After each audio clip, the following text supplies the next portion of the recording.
So what you just saw there is a little bitty one, and the whole, I think, 7-minute version is up on Halo Waypoint. So it's going to be there the Monday.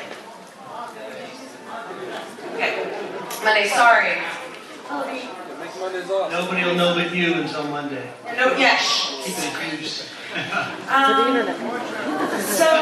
what? Don't keep a secret till it's Yeah. So the features. We heard grenade. We heard analyze. We heard.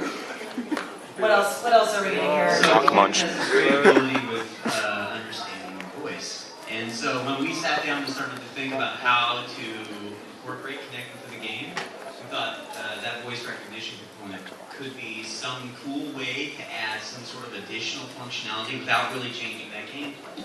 Because again, gameplay was the core pillar. Keeping it the same and just adding to it was the important thing. And so when we started thinking about this, we really started using like, well, how about mapping voice commands to button commands. So for example, if you just say grenade, you throw a grenade. Or if you say reload weapon, you can reload. And also you can go from classic to remastered. You just say these things and it happens. And I think that's a lot of fun as you're sitting on your couch, just go reload and have it happen. But another one is the analyze mode. Now, when you say analyze, it pulls up that screen that you saw in the video. And you can find certain things all throughout the game to analyze. And once you analyze them, you store them in the library.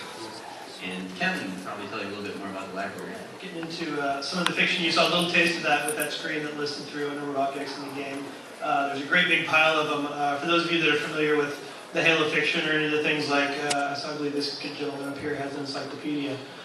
It's that same kind of, adding that kind of depth to the universe and to the game in a way that adds to it. If you've got a Connect and you want to go in and say analyze, scan, here's a hunter, cool, pulls up a 3D model of the hunter, from the game full, you can rotate it, check it out. It's got some history of the hunters, where they came from, like explaining what these crazy schools of eels in the blue armor are about, why they're fighting the Covenant side.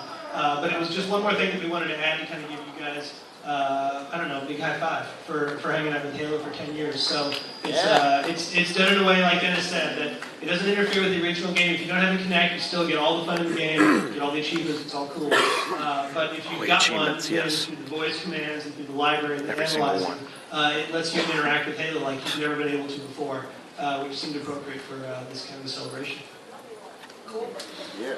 In the interest of time, I'm just going to go. Speaking of segues, there's anybody know what multiplayer map you guys haven't really seen yet? I don't know what they're talking about. Beaver Creek. Oh, Beaver Creek. We want to show you something. Okay, this is officially Show me. First time ever official announcement. Those of you paying attention might have sneaked it out from one or two earlier things, but this is the last of the 6 competitive multiplayer maps that we've got coming. And the first look here to kind of take everybody back 10 years ago.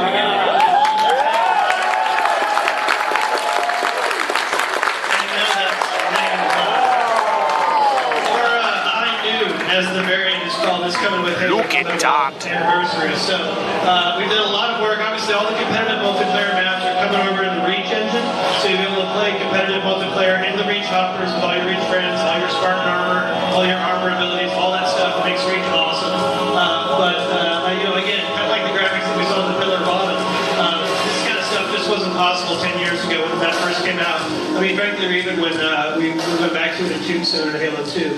So, as you guys notice, the view outside has changed quite a bit, but the gameplay, again, it's being faithful to the original, but ported over for Reach. I mean, obviously you got jetpacks, so that's going to change some of the action in here when you go for the sniper rifle, when you go for the rocket launcher, and where everybody is. But frankly, this is my favorite multiplayer map from Halo 1. I'm really excited. We're all really excited to bring this thing back and to finally get you guys the last of the competitive maps here. So, hang them high. Hang 'em High Anniversary is the map that is built to be as close as possible to the original in the Reach engine. There's going to be, there's going to be some very small details that'll change just because it's been ported over to Reach, but I challenge you to get on that and say that you're not back on Hang 'em High. There's also going to be a variant of that that's called High Noon. That our good friends at CA have changed just a little bit, subtly, but to kind of take advantage of map design changes in Halo over the last 10 years. They've added a few new passages, they've added a few sneaky back doors to places. Wow. That's going to change some of that. And then obviously on the screen there is Forge. We've got Forge objects that will work in these maps, that work with the palette of these maps. As you can see, that man right there is about to make it go poof. Make it go poof. All right, go poof. It's going to get rid of some of those tombstones, so you guys are going to be able to customize these maps and play with them again, which is one of those features that obviously wasn't in that first game, but it's a great reason why we wanted to bring these into Reach to give you that level of customization and kind of make these maps your own in a way. So that's the last of the competitive multiplayer maps. We've got our full 6.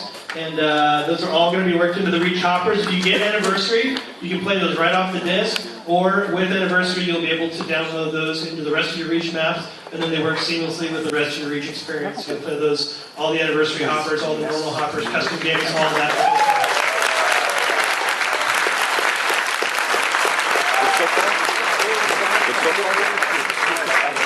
So can you guys talk a little bit about the map selection process? How you guys chose which ones? I think this is a good one for Gus. I would go on for way too long and talk way too much about the selection process, so I defer to the producers of the game. He's a man of great restraint. The outside perspective is too big, too hazy. Well, the first thing we did was call Gus.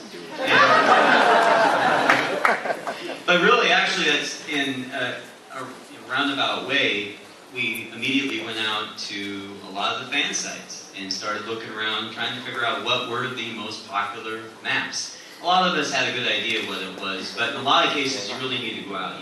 I had my own personal favorite maps, and I just assumed the community liked them, but you kind of need to go out and work with them. And we worked very closely with Certain Affinity in the process as well. And so both of us went off, kind of thought about what maps we'd want to remake, and then came back with our plans. And it turns out a lot of them were kind of overlapped. We knew that we wanted to focus not only on Halo 1 Xbox, but Halo 1 PC, as well as Halo 2. We were really thinking anything that hasn't been remade for the Xbox 360 platform, we kind of wanted to look at those types of maps and bring them up. And I think we did a great job selecting them ultimately. It was a tough process, but we ended up with 6 great multiplayer maps, and then of course the firefight with the installation of 4. So Dennis, what is your favorite map? You said you had your favorite. Beaver Creek. Oh. And one thing I knew as the producer of Halo Anniversary, I mean, I would quit if that map was not in here. I just love it. So much passion for that map. So I had to do a little convincing, but not much. I think it was fun when I played it. I just can't remember. Just reminded me, it was a great reminder. So we had 2 builds on the floor, and one is a secret build that y'all didn't know about until right now, which has Hang 'em High on it. So tomorrow you'll be able to play Hang 'em High and High Noon on the floor up in Xbox Land. So I expect to see you there. Yeah, only not going to be here tomorrow, unfortunately.